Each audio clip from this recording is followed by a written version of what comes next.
So right here we have both carburetors. This is the, I believe, MY19 carburetor that came with my Atom 80 on my Flight Products Eclipse paramotor.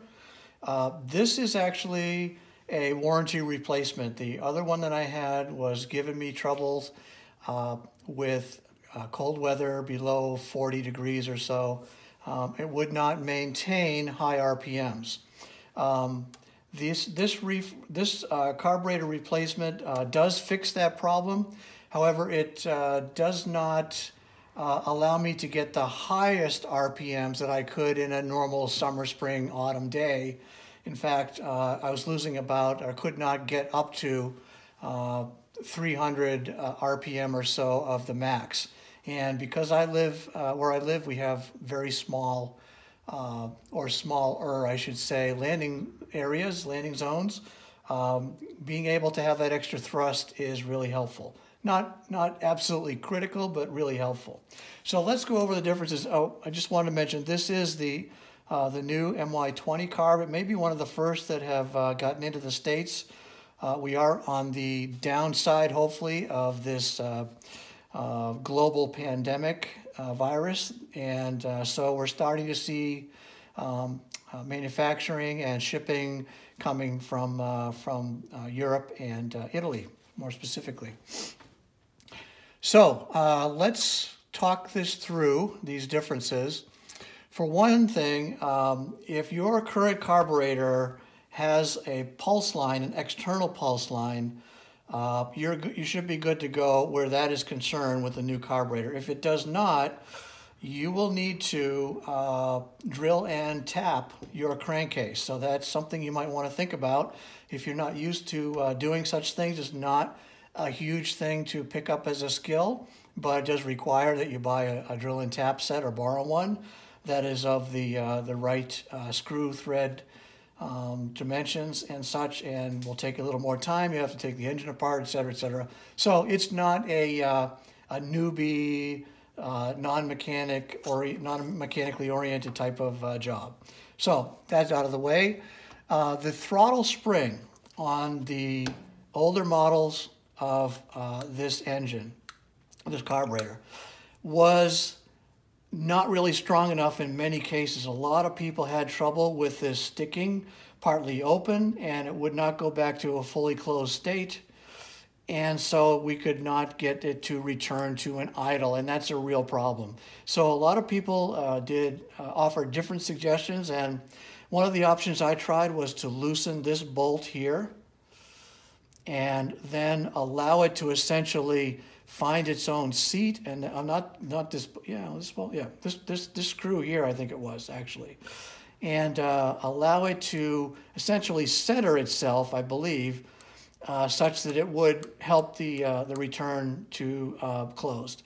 Another thing that people did, and I did as well, was to add an additional spring. So I added an additional spring to help this return, and I attached it to. It was a one-off thing, but anyway, I attached it to a place where the spring could hold fast. And that added extra tension, which allowed this to come back very nicely and close.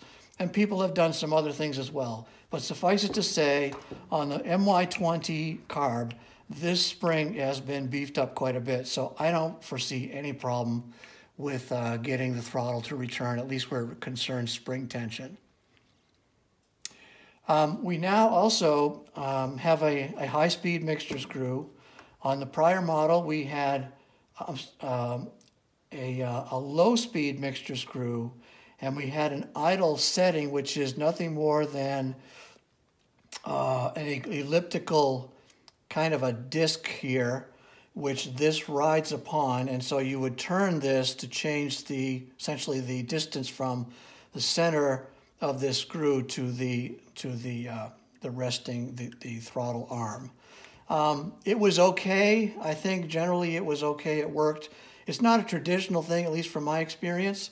So if we compare this to the new model, we have now we still have the low-speed mixture needle, but we also now have a high-speed mixture needle. So as I've said in different venues, now we get treated like an adult, and we now have the ability to manage high and low circuits, which is really nice.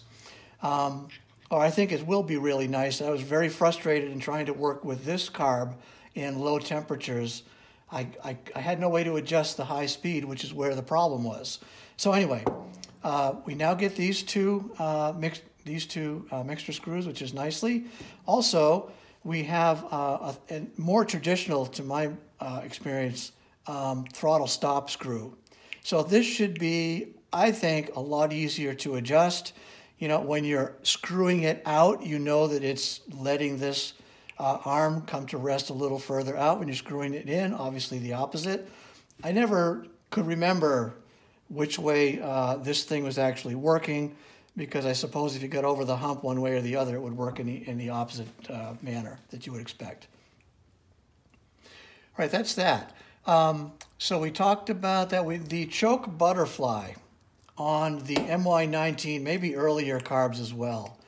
This has been removed. We never used it. In fact, I suppose if you left it closed by accident, well, not suppose, it would be a problem.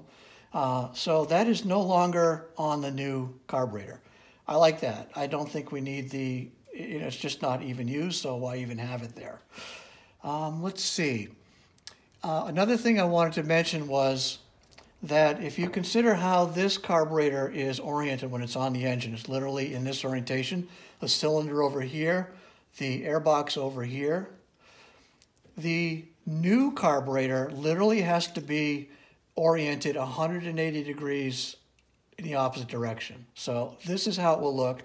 It actually looks pretty cool on the engine, I think. It gets pretty sexy upgrade right then and there. So if you think about it, you're going to have to make sure that this is oriented properly, and then you'll find that, yes, this is where the fuel comes in right here. The pulse is right here, but it is such, the orientation is such that you still only need the same fuel tube length and the same pulse tube length to connect it up. So that should not be a problem for anybody. So essentially, other than that, that's all you need to consider when you're getting this back now. One other thing I will say, at least for this version, this carb, even on the original carb on the paramotor, did not come with anything other than what you see here as far as a place to connect your throttle cable. So I literally put the throttle cable through, made a 90-degree bend, and then put a wire lock, if you will, onto it. With this new model, you have, at least they provided this particular additional fitting here, so that's going to help a little bit. If you literally have a throttle that has one of the little welded on stops on it, then I think that will be helpful, assuming you can adjust the other end of the cable on the throttle control. I really can't on mine, so I did it on this end. So I'll have to fiddle around a little bit to figure out how to do that, but I don't think it's going to be a problem. I may just need to put the stop on the other side here and be done with it. In any case, it's very much an improvement, I think. So those are the major functional feature changes I've seen between these two carbs. Hope that helps you.